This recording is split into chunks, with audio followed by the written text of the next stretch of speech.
For 1 billion years, the elder gods ruled the stars with no rival, until one day, a human fleet appeared on their sacred horizon, and didn't stop to kneel. They came not to bargain, not to worship. They came armed with math, metal, and malice. And as the sky burned, the gods screamed one truth to their children: if you ever see a human, run. The stars didn't blink when the first temple planet vanished. It simply ceased to exist. One moment a divine fortress basking in its worshippers' radiance, the next, a glowing mist of atoms drifting across space. The gods felt it, of course. They always did. Kavaresh howled through the dimensional weave, a psychic shriek that cracked the minds of 10,000 species. Commander Elias Rourke stood in silence aboard the bridge of the TSV Revenant. One hand on the rail, the other holding a steel mug, he watched the sensor feed roll in. A black hole had replaced the orbit of the god world. Neat. Clean. Absolute. Confirmed impact, his officer said. Operation Temple Fall successful. Rourke gave a small nod. Next target? VA Shun Sanctum. Deep orbit, surrounded by quantum shield layers.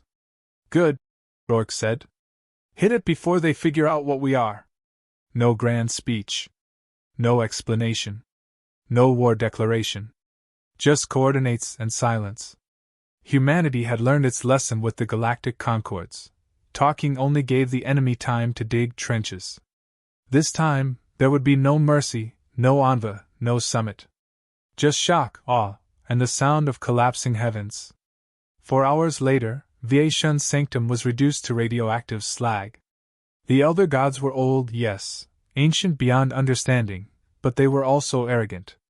They'd never imagined a species could study their patterns, map their rituals, and build counter-strategies tailored to their divine logic. Earth didn't just stumble into their territory. It hunted them. They're sending a psychic broadcast, his comms officer reported, eyes twitching under the static pressure of the signal. Pan-dimensional. They're trying to contact us. They're screaming. Let them scream. Rourke turned to navigation. Plot a course to Katareth. Bring the Leviathan-class railguns online. We finish what we start. A few years back, Earth had been just another speck. A primitive rock with too many wars and too few resources. But then came the archival core, the shattered remains of a god's mind, embedded in an asteroid, recovered during a mining run. The data revealed everything. The gods weren't eternal. They weren't even truly immortal. Just complex. Powerful. Predictable, if you knew the math. And Earth had mastered the math. So came Project Revenant. Not a fleet, but a doctrine. Multi-layered offensives, psychological disruption, technology grown specifically to bypass divine perception. Temporal decoys. Tactical black holes. Time-locked plasma. Where gods use faith and gravity as weapons, humanity used logic, steel, and relentless escalation.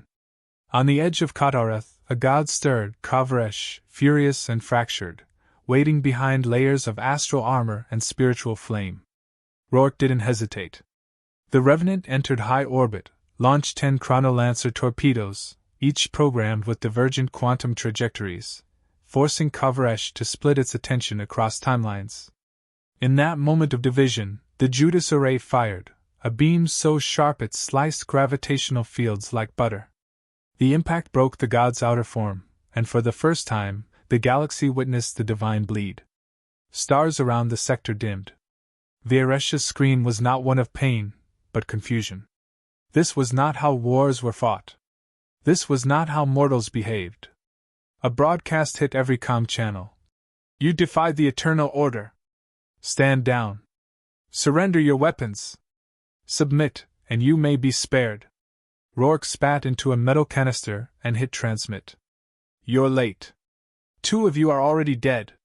The war escalated. They came now, not avatars or warnings, but the gods themselves. Towering constructs of energy, will, and unfathomable mass. They crossed light years in minutes, folded reality like cloth, and sent their faithful to die in droves. But humans didn't retreat. They fortified. Every strike was anticipated. Every pattern decoded.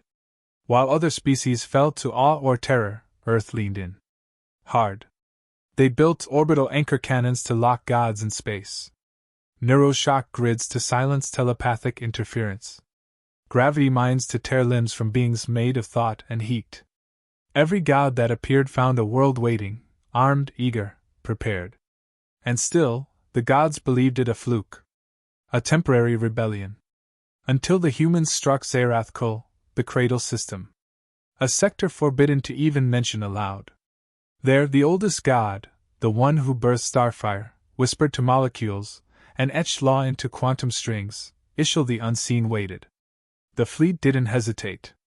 They unleashed the Oblivion Barrage, a cascade of metanuclear warheads, guided by AI patterns that evolved mid-flight. Each bomb rewrote its own purpose in real time, adapting to the shifting divine lattice. When the barrage hit, space bent. Reality trembled. The gods screamed, because it felt something it hadn't in a billion years. Fear. Rourke stood on the deck as Ishil's massive form flickered in the upper atmosphere of the shattered moon. He didn't speak. He didn't pray. He just nodded, and the Leviathan railguns fired. Massive, mountain-sized rods of compressed dark matter slammed into the god's core. One rod missed. One struck true. One was just a decay that broadcast every detail of the encounter back to Earth. "Send the footage," Rourke said. "To who?" "To everyone. Let the galaxy see what happens when gods bleed." The footage spread like wildfire. Insected diplomats choked on their silks. Starborn empires collapsed their borders. Worship ended overnight. Cults were slaughtered by their own converts. The divine illusion shattered, and behind it was just war. One-sided. Brutal. Human. One last transmission came from Ishil, whispered in a broken tongue as its form collapsed across 7 systems. "Your kind will unmake creation." Rourke lit a cigar and replied, "Then you'd better stay out of our way." Behind him, Earth began production on the next fleet. Bigger. Faster. More vicious. They didn't fight for power. Not for glory. Not for vengeance. They fought to ensure no god ever rose again. The gods had always fought with spectacle. Cosmic storms, fire from voids, language that burned into bone. But humans didn't fight with spectacle. They fought with purpose. Precise, cold, effective. And when the gods sent their first retaliation, 3 massive warforms, shimmering with radiant entropy, humanity answered with silence. Then a thunderclap. Above the ruins of Viation's sanctum, the Terran ship Forgehand deployed its classified payload, Chrono Shard Alpha. It wasn't a bomb in the traditional sense. It was a prison, a localized temporal sinkhole that collapsed probability, forcing events to repeat in loops until molecular exhaustion. When the first god form entered its radius, it blinked and folded in on itself, trapped in endless micro-instants. The other 2 faltered. The second died from a kinetic spear through its neural core. The third fled, screaming in backwards sound. Commander Rourke didn't celebrate. He issued the next sequence. "Project Eclipse. Initiate. Targets synchronized?" His tactical officer responded, voice dry. "All 4 celestial nodes locked. Delivering tactical payloads in 10, 9. Rourke cut him off. "Skip the countdown. Execute." 4 distant outposts blinked white. Not explosions. Transcendental erasures. Planet-sized hubs that maintained the divine lattice shattered into atoms. Suddenly, the gods could no longer see into time. They lost predictive vision. They lost their edge. The battlefields changed instantly. Without foresight, the gods became massive, glowing targets. Their attacks slowed. Their avatars stumbled. Their followers, now without divine input, panicked. Human forces struck like razors through silk. By mid-cycle, 17 elder god emissaries had been destroyed. Entire clusters of worshipping species either defected or surrendered. Not because they believed in Earth's mercy, because they understood Earth didn't do mercy. Rourke called into FleetNet, his voice as calm as ever. "All strike teams report status. Prioritize data sync." If it bleeds, we archive it. One voice cracked through, Lieutenant Byron of the Vanta team. Target Icor 4 neutralized. High-value Celestial recovered. It's talking, sir. Rourke frowned. Put it through. A chorus of vibrating tones hit the line. Then words. You are flame made aware, the being said. You build to destroy, you plan to unmake. Why? Rourke took a slow breath. Because you said we were beneath you. But you were. We saw your infancy. You made fire from sticks. We lived in plasma. And yet here we are, Rourke said. You're the one in a cage. Think about that. The being laughed. A deep, ancient vibration that shook circuits. You are not a civilization. You are a contingency. Rourke ended the call. 3 hours later, orbital mines detonated above Kyrek's belt, disrupting divine field networks stretching across 5 light-years. The gods tried to re-establish order, but it was too late. Every pattern they relied on, loyalty, fear, prediction, had failed. Humanity fought like nothing they'd faced. Not with faith, not with honor, but with detachment. No prayers. No warnings. No hesitation. During the assault on Diarethiel Enclave, the god host Saruenthal activated a massive planetary conversion, attempting to erase Earth's invading division via entropy pulse. It would have worked, except humans had already planted mirror siphons deep beneath the crust, rerouting the energy back into the god's core. Saruenthal melted from the inside out. The universe blinked. One of the eldest was gone. And still the fleets advanced. At Central Command, analysts noticed something unusual. The gods were starting to retreat. Not tactically. Fearfully. Abandoning sectors, tearing down their own monuments as if to cover tracks. They didn't understand how human weapons worked. Didn't know how many ships Earth had built. Didn't comprehend the strategy because, for once, it wasn't based on prophecy or tradition. It was based on hunger. The gods underestimated the value of a species that rose from ash and built machines to punch through time.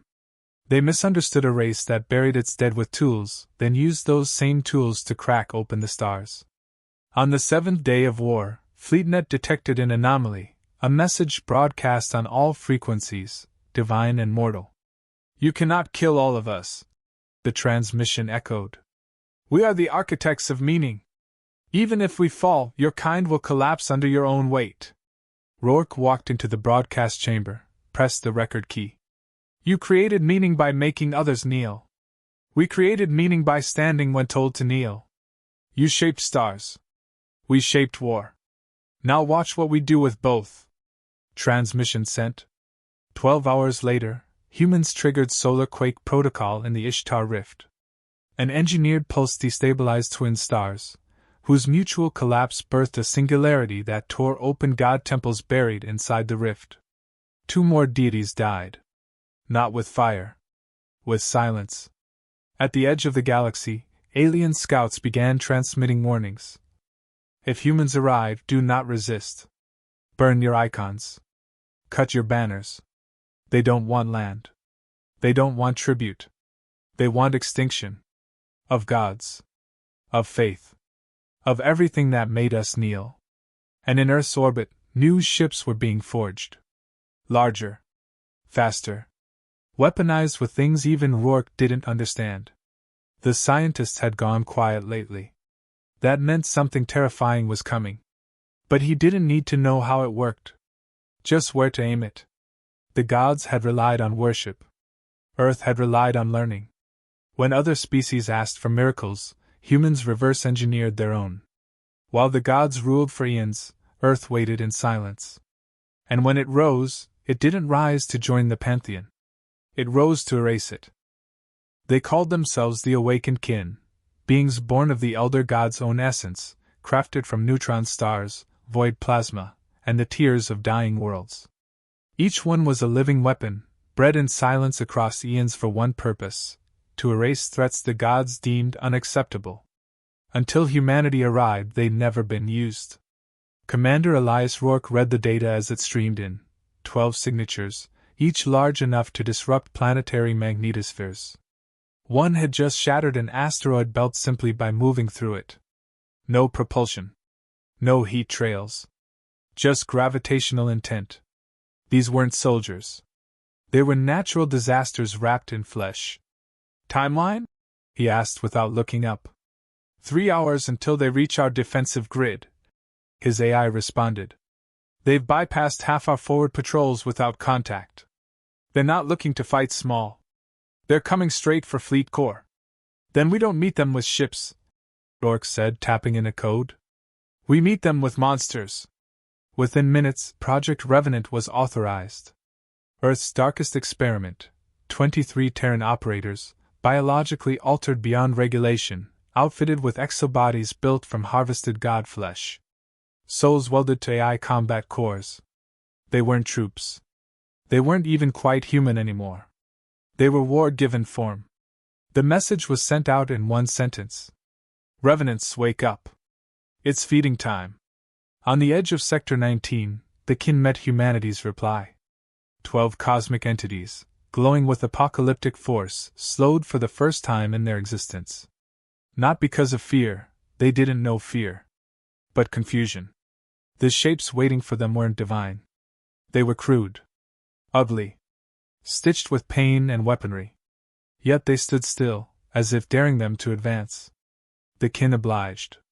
The first was vaporized mid-approach by a revenant detonation. It hadn't anticipated being hit by a temporal inversion grenade, technology that turned its last 5 seconds into pure entropy. No data. No memory. No regeneration. The second tried to phase out of time. It reappeared impaled on a spike of dark matter crystal, screaming in languages it never knew. Rourke watched the feed as 4 more kin fell, each one outmatched not by strength, but by unpredictability. The Revenants didn't use tactics the kin recognized. They shifted targets mid-assault, overloaded weapons in suicide bursts, used broken limbs as distractions.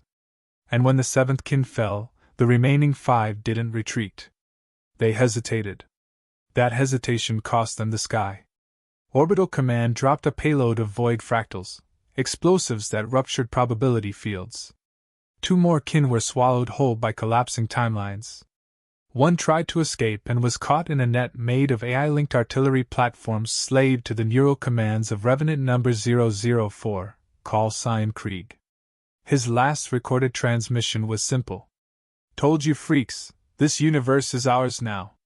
Rourke didn't flinch as the final 2 kin made their move. They had adapted. One split into 5 mirror copies, attacking from every vector. The other blinked through dimensions, avoiding direct hits and tearing through Terran defenses with raw gravitational pulses. But humanity had a rule: if it learns, break the rules faster. He activated the dormant Spectre protocol. A failsafe, illegal even by Earth's own standards. A virus coded in quantum logic. It didn't infect systems. It infected intent. The moment the kin tried to anticipate another move, their predictive matrix collapsed under recursive feedback. One seized up mid-space, convulsing under the weight of infinite potential futures. The other simply disintegrated, overthinking itself out of existence. Silence fell. 12 kin. Born of gods. Built for apocalypse. Dead in under 7 minutes. The galaxy watched in horror. It wasn't just that the humans won. It was how. The brutality. The creativity. The fact that every weapon used was designed specifically for this one battle, as if they planned for gods before ever meeting them. A week later, the Elder Gods convened across 4 star realms. For the first time in 10 billion years, they admitted uncertainty. The kin were not merely soldiers. They were extensions of themselves. Their failure was not tactical. It was existential. They now understood something terrifying. Humanity wasn't reacting. Humanity had come prepared. On Earth, Rourke debriefed with Fleet High Command. The victory was clean, precise. Yet there was no celebration. No parades. Not because of loss, but because there was no pleasure in survival anymore. The war had gone too far. But he knew it wasn't over. The gods would send more. Something worse. Something older. And when they did, Earth would respond the only way it knew how. By building something uglier. Sharper. Faster. Crueler. Rourke closed the file and spoke into the darkness of the bridge. They sent their champions. We sent our broken. Now they know the difference. Somewhere in the far corners of the universe, the gods began whispering new warnings to their children. Not about humanity's numbers or firepower, but about what humans were willing to become. Not heroes. Just survivors. Armed to the teeth. The last god still standing was Ishil the Unseen. No form, no voice, no shape. A consciousness spread thin across multiple galaxies, hiding in gravity wells, slipping between the folds of light. The others had been slain, burned, collapsed, or scattered. But Ishil had waited. Not out of fear, but calculation. It had watched the humans carve through divinity with numbers, tactics, cruelty. And it had learned one thing: this war wasn't about faith. It was about finish lines. And humanity didn't stop at victory. They ended. Ishil made its move at the edge of the Karen expanse, where Terran forces had established their largest forward base, Argos Station. It didn't arrive as a wave of fire or an avatar cloaked in symbols. It arrived as silence. One moment, systems functioned. The next, time stalled. Thought blurred. Reality hiccuped. Commander Rourke was in mid-briefing when the first report hit. Sir, we've lost telemetry on 5 ships. Simultaneously. Sensors show they're still there, but their clocks have stopped. He didn't pause. Eraser-class response. Now. No hesitation. Within seconds, Earth deployed its most desperate weapon, chronolock strike cruisers. Ships reinforced with reality anchors, designed to operate in unstable dimensional conditions. They fired into the static, even without targets.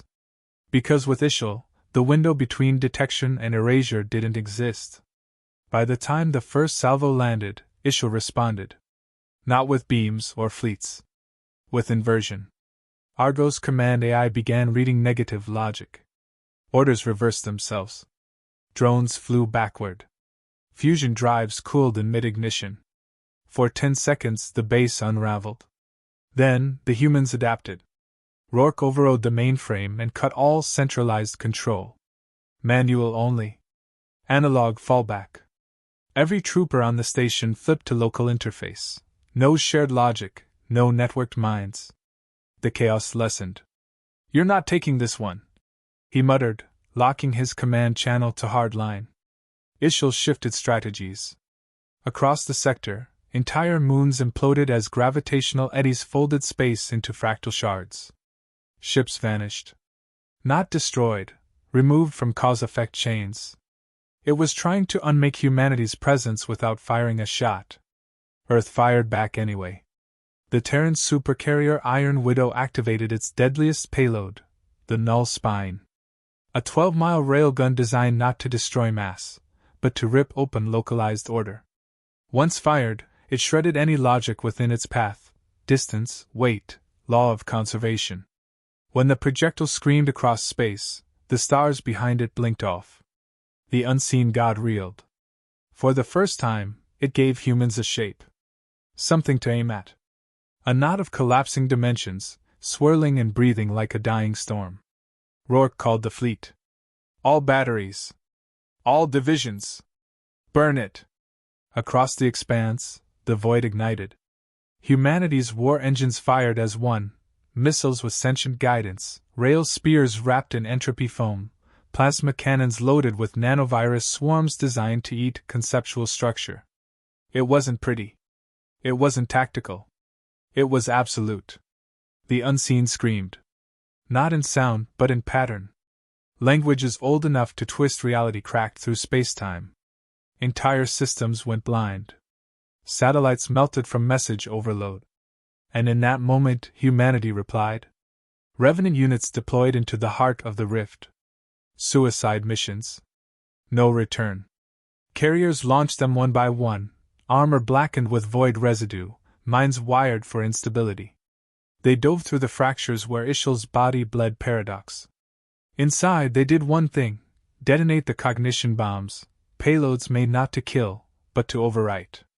Each explosion told the universe that Ishul never existed. And the universe listened. By the sixth detonation, stars began reappearing. Coordinates realigned. Ships once erased flickered back, smoking but intact.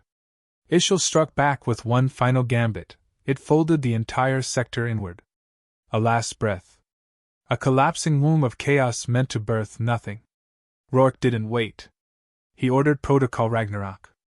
A classified command: detonate the Atlas core. A fusion of human AI and captured godbrain matter, the Atlas core was Earth's last resort. It had one purpose: mimic divine logic at a speed even gods couldn't match. Once activated, it didn't defend. It hunted.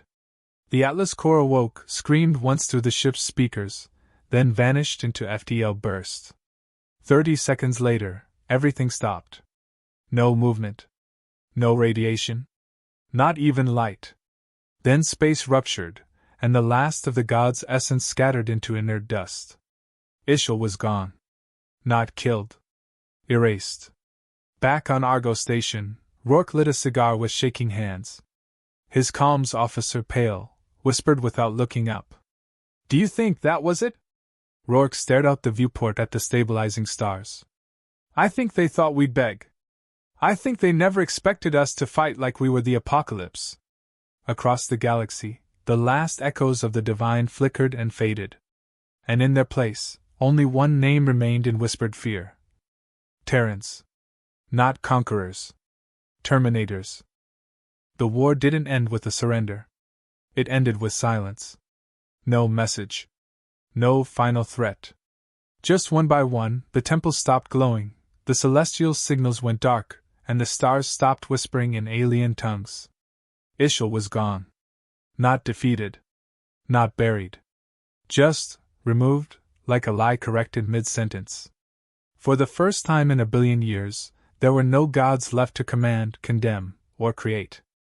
Earth's fleet lingered for 3 days beyond the cradle sector, scanning for anomalies. None came. Not because the systems were clean, but because there was no one left to cause them. The old rules, cause, consequence, celestial dominion, had been reset. Humanity hadn't just won a war.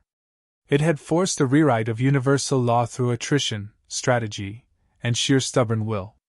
Commander Rourke stood in the comms room, arms crossed, waiting for the final verification. Behind him, technicians ran simulations and post-battle diagnostics. Across the galaxy, millions of species had stopped moving, holding their breath. No civilization had ever outlived a god before. No one knew what came next. "Full sweep complete," said his systems chief. "There's nothing. No energy signatures. No dimensional bleed. Not even echoes. They're really gone." "Then send it," Rourke said. "To whom?" "Everyone." The broadcast was short. 17 seconds. No flags. No anthem. Just a black screen and a voice that had led 1,000 warfronts. "This galaxy belongs to no one. Not anymore. Not to gods, not to kings. You want peace? Keep your weapons ready. You want war? We've already built the next generation of bombs. And if any of you still think worship buys protection, start praying we don't show up." It took 8 minutes to reach the border sectors. Within an hour, 28 client empires dissolved. Theocratic colonies declared independence. Species that once sacrificed planets to the elder gods began melting their idols for scrap. The shift wasn't political. It was instinctual. Because deep down, every civilization understood one thing: humans didn't fight to win. They fought to end the game. Earth recalled most of its fleets, leaving only automated patrols behind. Rourke declined every promotion. Refused every interview. He returned to the surface without ceremony, back to a small base near the Arctic belt, where snow muted the sound of breathing. The public wanted a hero. Someone to name a monument after. But he wasn't interested in being mythologized. He didn't burn gods because it made him feel powerful. He did it because they never thought he would. That was the difference. 2 weeks after the war's end, a diplomatic probe from the Threxian Compact made contact. Not with weapons. Not with questions. With fear. "We found a temple fragment," their envoy said. "Old script. One sentence." "Read it," Rourke replied. "It says, should you encounter humans, do not run. You'll die tired." He didn't laugh. He didn't smile. He just nodded. "That's accurate." The universe began reshaping itself. Without the divine to bind time and entropy, chaos theory replaced scripture. Physics fluctuated until humans coded stability into localized space. Earth offered not dominance, but clarity. No religion. No law. Just cause and effect. Proof and consequence. Rourke watched it unfold from afar, giving orders only when needed. The wars didn't end. They just got quieter. Cleaner. Strategic strikes replaced crusades. Logic displaced belief. The new doctrine was simple: survive long enough, and you earn your right to stay. On the edge of known space, a new species emerged, metal-bodied, hive-minded, and unaware of what came before. Their first contact team sent a curious query to Earth. "What was your species before the collapse of the gods?" The response came instantly. "We were the reason there was a collapse." It took that species 3 generations before they dared send a follow-up. Back on Earth, children were taught not mythology, but history. Not about gods, but about Rourke's fifth maneuver at the Shattered Gate, the Revenant deployment at Sector 19, and how the Forge Hand fired its final coil into a being made of spatial memory. They learned that some wars are won with courage, but most are won with preparation, patience, and the willingness to make terrible decisions for better outcomes. A decade later, a merchant vessel detected a dying echo in the void. Faint, stretched thin across what remained of the old divine network. It wasn't a god. Not even a remnant. Just static twisted into coherence. "We should have never let them learn." Earth's response was to boost the signal. Broadcast it on loop to every corner of space. As a warning. As a trophy. As a reminder. Rourke finally retired after 20 years of silence. When asked what he regretted most, he only said, "We never got to see what they feared we'd become." By then, no one built statues anymore. They built war simulations, contingency vaults, orbital black site foundries. Not to fight. But because humans didn't trust silence anymore. Silence, they'd learned, was how gods waited. And if the gods ever returned, humanity wouldn't send prayers. They'd send fire.